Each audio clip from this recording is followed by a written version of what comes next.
Hey guys, so welcome back to my channel. I've actually been playing Halo Infinite now for a past couple of days since I first got it on Game Pass on launch back on December 8th. And I haven't beat it, I'm nowhere near close to beating it, but I just wanted to give my thoughts on what I think about the game so far. So with that said, here we go. And now left. Now I'm not going to go over the graphics and all the little details as far as weaponry and all that stuff. So I want to talk more about the gameplay and how the game plays, because graphics are not everything.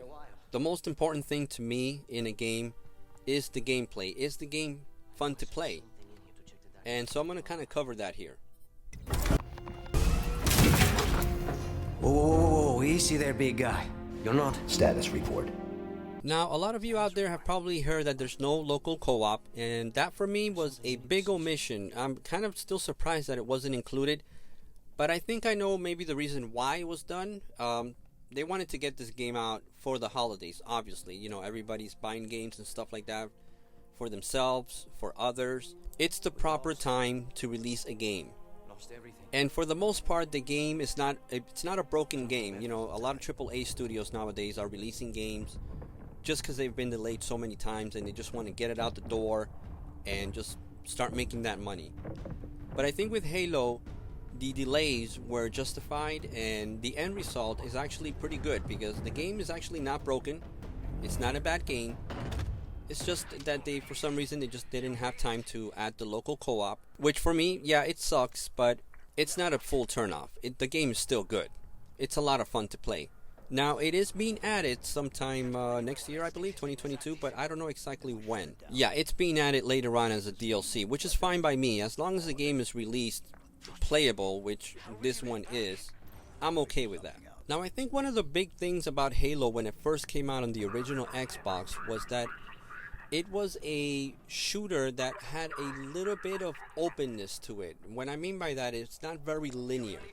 You know, they had a lot of huge levels that you could pretty much explore somewhat and not feel like you were being tied down and being run down a specific linear path. I think that concept has come full circle. I think it has been properly implemented with this new game. Because once you land on the Halo ring, at that point it's no longer going from level to level. At this point you can actually pick and choose where you want to go next. And I thought that was a breath of fresh air. That was awesome. And there. We now have ourselves a second fob. Was that you? Affirmative. So what, you're going to just rebuild the UNSC? Piece by piece? That's his call. I'm just trying to be helpful. I'm having a lot of fun with it because I'm not tied down to a specific linear format. You have different missions and you can pick and choose what you want to do. Do you want to go assist some Marines that need help? Do you want to answer a distress call? Do you want to just seek and destroy, you know, capture a specific zone? Do you want to assist others? I mean, the options are there for you to take, and I like that feature because as a player it gives me a sense of that I have an actual choice in the game as opposed to just going from point A to point B. And one of the things that you have to keep in mind though is that once you are playing it and you finish an objective or a mission, you cannot go back to that mission. Which it might be a turnoff for some, but I can see why it was done in this manner. And the only way to replay a level is to start up a whole new save file. And again, that might turn off a couple of people out there, but I've heard from online articles that this feature is actually going to be fixed, and well, not fixed, but they're actually going to allow you to go back and replay these missions down the road. Again, maybe they'll release it at the same time or in conjunction with the co-op, the local co-op. But who knows, we'll see. And that's something actually that you have to keep in mind, because if you're one of those persons that likes to hunt down and look for those, let's say, hidden skulls, you're going to have to make sure that you look into every nook and cranny before you finish that level. Because once you pass that level, you can't go back. Now you missed out on a skull maybe. That's something that you want to keep in mind. Another thing that's going to help you out in searching those skulls is actually the Grapple Hook. Now the Grapple Hook, it's actually it's a new implement to the gameplay, but it was first mentioned in an actual Halo novel called Shadows of the Reach. I've never read it, but I was reading online when it was first mentioned as far as the grapple hook being used, and it was in a novel before it was finally put into gameplay here.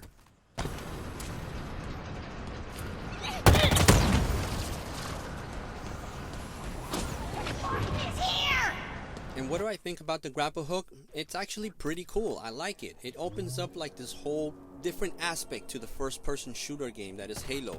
It gives you more of a sense of exploration. It lets you tackle the level in a different way.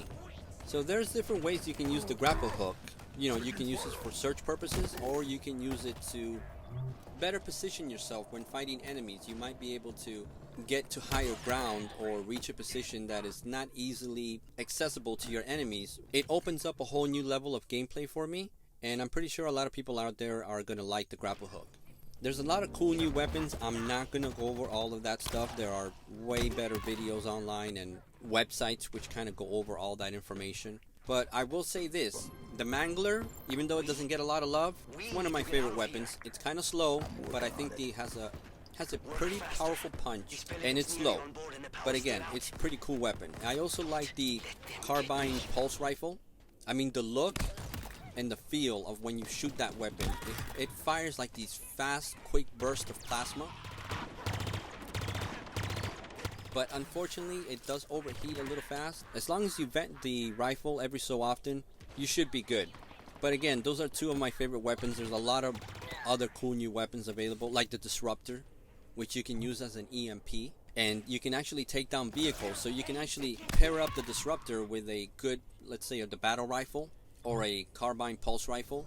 And you can go hunting enemies, but at the same time you can take down vehicles as well. So there's a strategic way of approaching the game, and not only with weapons. We're also talking about your armor and your shield, because in the games you're gonna find these things called Spartan cores.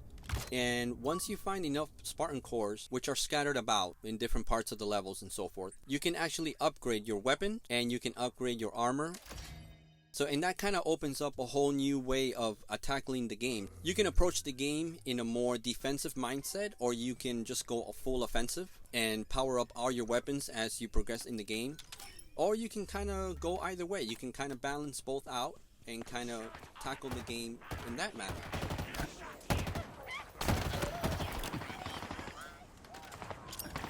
So all these choices that you have in how you approach the game, I find that to be actually very unique, at least for me. Again, I'm not big in first-person shooters, so when a first-person shooter offers this much type of options in gameplay, it kind of piques my interest. Now, I'm not saying no other game out there has these features. Maybe Call of Duty and some of these other first-person shooters have it. I'm not a big Call of Duty fan. I don't play those games, but I think all these features, when you pair them up with the storyline and the lore that is behind the Halo franchise, I think it just creates a full, immersive experience with this type of a game. I, of course, know of you, Spartan.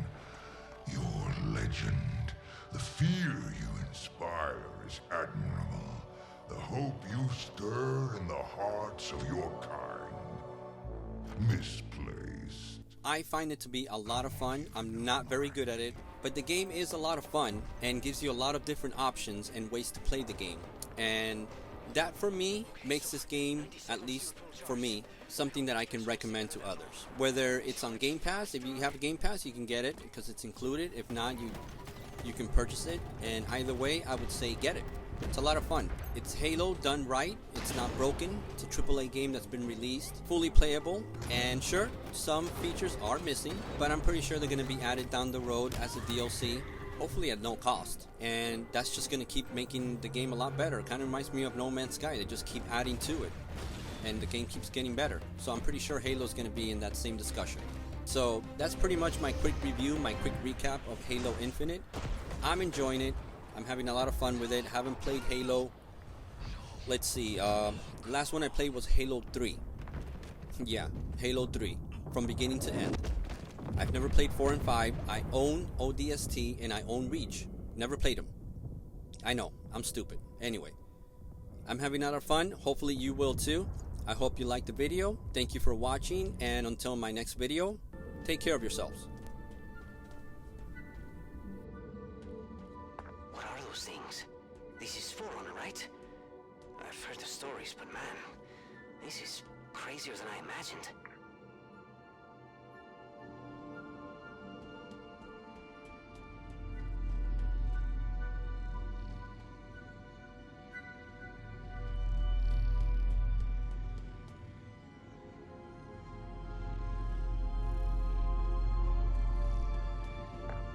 question. How do you know this isn't a trap? I don't. Great. I hope this weapon of yours is worth the risk. I'm reading multiple enemy ships heading this way. Too many. We're running out of...